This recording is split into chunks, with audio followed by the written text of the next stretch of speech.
This is Georgios Loudaros with the NBA overview. So here we go. Many people complain that the NBA regular season drags on and the 2-month playoffs are a season in itself. First off, with the array of trades taking place in the offseason involving names including LeBron James, Amari Stoudemire, Carlos Boozer, and Chris Bosh, along with recent ones including Carmelo Anthony and Deron Williams, the NBA received a jolt which hasn't occurred in a while. The NBA is being reshaped, the stars are aligning, and the madness in the form of fiercely competitive battles have and will continue to ensue. The balance of power has clearly shifted to the Eastern Conference. Orlando is young, has the beast like Dwight Howard in the middle, and an array of shooters around him. But last time I checked, meaning my whole life, defense wins championships. Boston owns that with a great scheme, a scrappy point guard in Rajon Rondo, and intimidating physical play led by Kevin Garnett and Glenn Davis.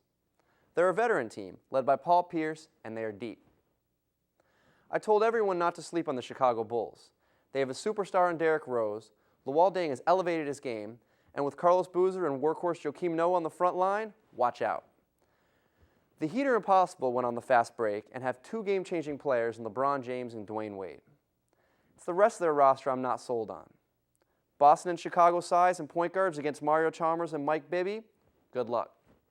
Atlanta and New York have talent, but don't worry me. As we head west, San Antonio has the best record in basketball. With Tim Duncan and their big 3 intact and the emergence of young guys like George Hill, the Spurs are back. A veteran team like the Celtics, so injuries could become a factor. Yeah, I get it. The Lakers' struggle against the league's elite is no big deal. Just wait for the playoffs, yada yada. Getting beat by the lowly Cavaliers cannot speak well for their focus, though. They still have an assassin in Kobe Bryant, a versatile front line, but I don't know if their bench is savvy enough to hang with the Spurs or Mavericks. Dallas is a sleeper pick out west, along with Oklahoma City. Dirk Nowitzki and Jason Kidd are on top of their game, and Jason Terry leads the platoon off the bench. The addition of sharpshooting Peja Stojakovic should help with the loss of Caron Butler. Oklahoma City is young with star power, but they're not ready to make that next step yet. The Bulls are raging. Orlando will eventually gel, and I admit, Miami has a puncher's chance in the East.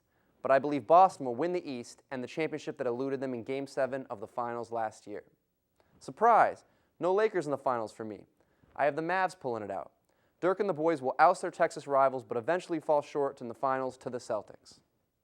So there it is. As fans, we're just along for the ride, which could be a bumpy one come playoff time. This is Georgios Loudaros with the NBA Overview.